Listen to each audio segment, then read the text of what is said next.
நண்பர்களே, நிர்வாக மற்றும் வருவாய் முறையின் முக்கிய அங்கமான பர்கானா குறித்து இன்று அறிந்து கொள்ளலாமா?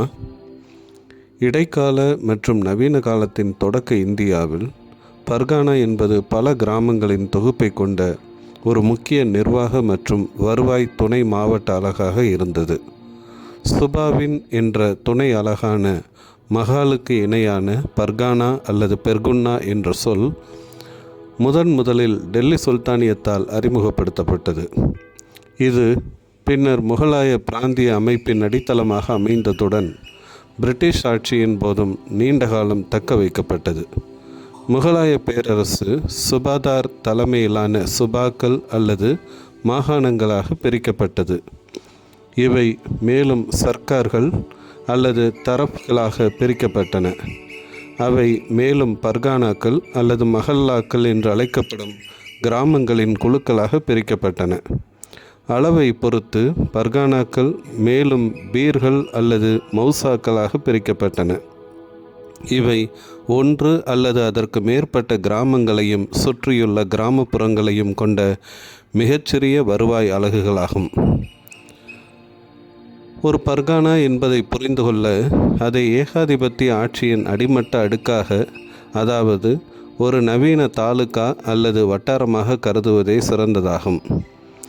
இதில் சுபா என்பது மிகப்பெரிய மாகாணம் எனவும், சர்க்கார் ஒரு மாவட்டம் என்பதாகவும், பர்கானா கிராமங்களின் குழு என்பதாகவும், மௌசா ஒன்று அல்லது அதற்கு மேற்பட்ட கிராமங்களை கொண்ட மிகச்சிறிய வருவாய் அலகாகவும் உள்ளன.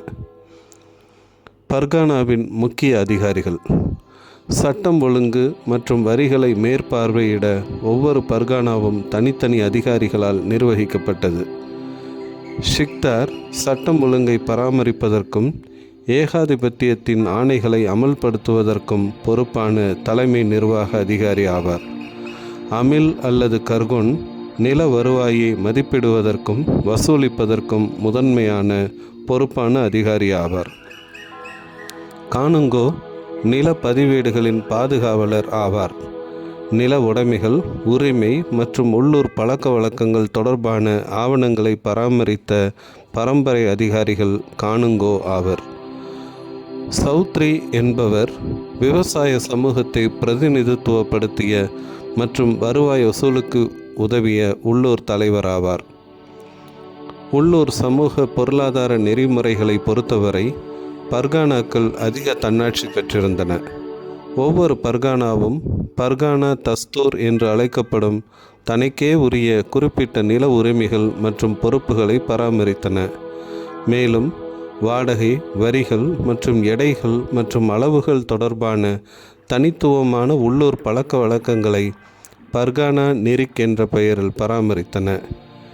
இந்த பர்கானா அமைப்பு ஷெர்ஷா சூரியின் கீழ் தரப்படுத்தப்பட்டு விவசாய வரி விதிப்பு மற்றும் நிர்வாகத்திற்கான நம்பகமான கருவியாக பேரரசர் அக்பரால் விரிவாக்கம் செய்யப்பட்டது.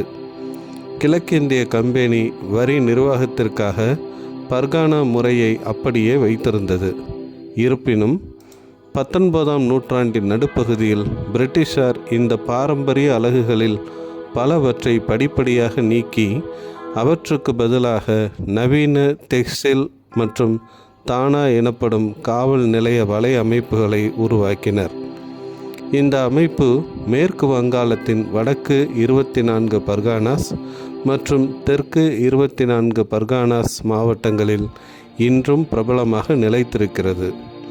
இவை 1757இல் வங்காள நவாபினால் பிரிட்டிஷ் கிழக்கிந்திய கம்பெனிக்கு குத்தகைக்கு விடப்பட்ட 24 கிராமங்களை கொண்ட பகுதியான 24 பர்கானாஸில் தங்கள் வேர்களை கொண்டுள்ளன.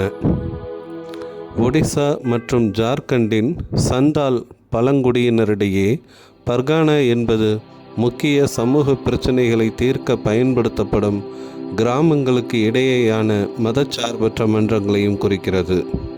நன்றி. தொடர்ந்து இணைந்திருப்போம். புதிய காணொளிகளை பெற லைக் பண்ணுங்கள், ஷேர் பண்ணுங்கள், சப்ஸ்கிரைப் பண்ணுங்கள்.